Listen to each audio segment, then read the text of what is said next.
तो जानवरों के बचाने के लिए हम लोग अपने यहाँ फेंसिंग रखते हैं। तो फेंसिंग करने के बाद हम किसानों को ये सलाह देंगे कि उनके किनारे किनारे, जैसा कि आप देख रहे हैं, सागौन लगा हुआ है और सागौन के बीच बीच में करौंदा लगा हुआ है। तो एक प्रकार से ये बाड़ का काम करती है। अभी तो ठीक है, आपने फेंसिंग लगा दिया, तो आगे चल के ये फेंसिंग को सपोर्ट दिए रहती है। तो हमेशा आप जब भी अपने खेत के आसपास देखें तो थोड़ा सा देख ले हैं आप, मेड़बंदी भी है।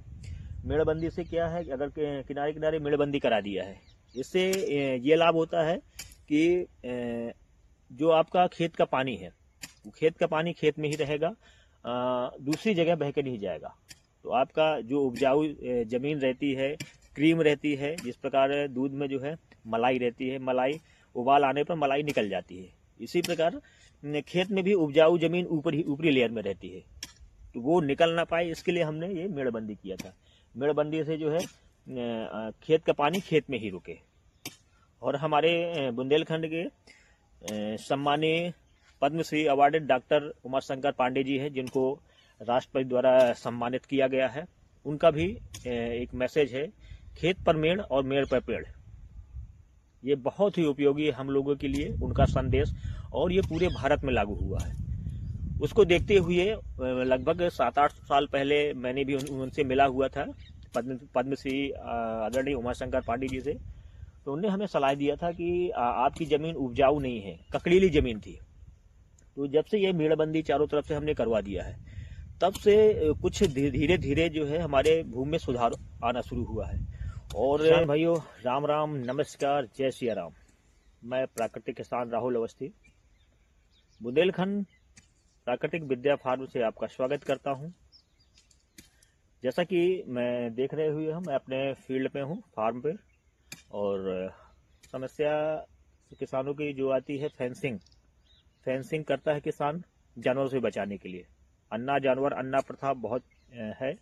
अन्ना प्रथा अन्ना प्रथा किसी और का नहीं है, किसानों का ही अन्ना प्रथा है। जो किसान जानवर रखते हैं उनको आप छोड़ देते हैं, जब तक दूध दे रही है तब तक तो ठीक है, इसके बाद आप उन्हें खुला छोड़ देते हैं। ये किसान की खुद की समस्या है, खुद समस्या पैदा करता है। तो उसको बचाने के लिए अधिकांश फेंसिंग का प्रावधान रखा गया है। कुछ सरकार भी योजनाएं देती है, अनुदान देती है। तो फेंसिंग हमारे लिए बहुत जरूरी है, अन्यथा हम जो है फसल को नहीं बचा पाते। और इस समय स्थिति ये है कि रात दिन किसान जग कर अपने फसलों की रखवाली कर रहा है। अगर वो आधे घंटे के लिए, 10 मिनट के लिए सो गया, तो बाद में पता चलेगा उसकी फसल पूरी चौपट हो गई। तो जानवरों के बचाने के लिए हम लोग अपने यहाँ फेंसिंग रखते हैं। तो फेंसिंग करने के बाद हम किसानों को ये सलाह देंगे कि उनके किनारे किनारे, जैसा कि आप देख रहे हैं, सागौन लगा हुआ है और सागौन के बीच बीच में करौंदा लगा हुआ है। तो एक प्रकार से ये बाड़ का काम करती है।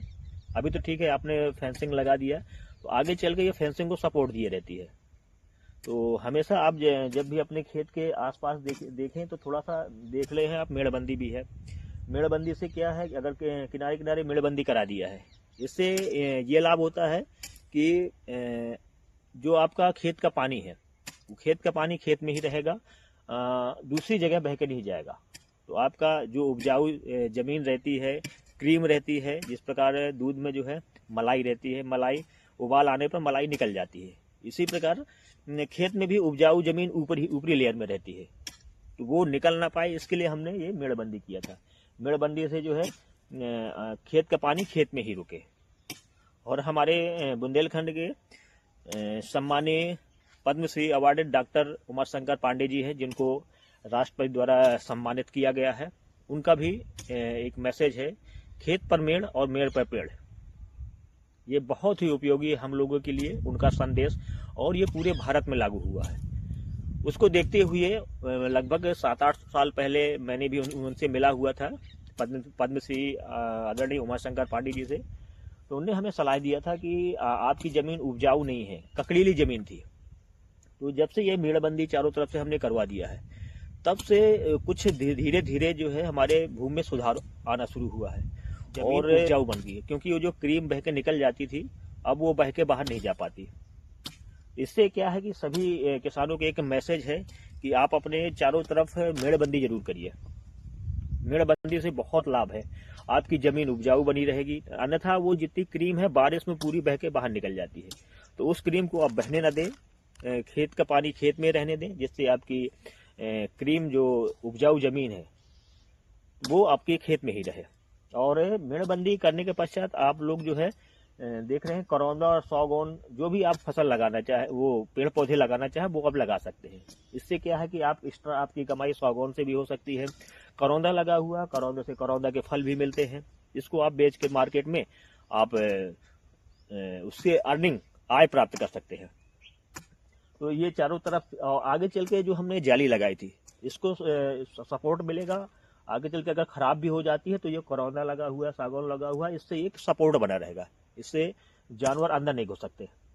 तो इससे, और दूसरा ये विकल्प है सागौन, और दूसरा हम मुनगा भी लगाए हुए हैं, देख रहे हैं किनारे किनारे। तो मुनगा से भी हमें लाभ है, मुनगा की पत्तियां बिकती हैं, मुनगा के फल भी बिकते हैं और अच्छे रेट पे बिकते हैं। अब धीरे धीरे रुझान मुनगा की ओर किसानों का जा रहा है। तो इससे क्या है कि बेनिफिट ये मिलता है कि किनारे तो हमारा उपयोग होता नहीं है, तो किनारे किनारे अगर हम पेड़ फल लगा देते हैं, फल और पौधे लगा दो आप, या तो जो है सागौन लगा दो, करौंदा लगा दो, बहुत सारी चीज़ें हैं। इससे फेंसिंग भी होती है और आपका फल भी मिलता है, अर्निंग भी होती है। अब हमें जैसे सागौन लगा हुआ है, सागौन से काफ़ी कुछ हेल्प मिल जाती है, इसको हम काट के बेच भी सकते हैं। दूसरा, जैसे हम कहीं मचान बनाते हैं या झोपड़ी बनाते हैं, या तो उसमें सपोर्ट करता है, उसके काम में लकड़ी आ जाती है, तो हमें कहीं बाहर से खरीदना नहीं पड़ता। तो आप लोग भी इसका प्रयोग कर सकते हैं, और जो मेड़बंदी है इसको भी आप लागू करिए, क्योंकि किसान के लिए बहुत आवश्यक है। तो दोस्तों, कैसा लगा वीडियो, जरूर लाइक कमेंट्स करके सब्सक्राइब करके बताइएगा। जय श्री राम।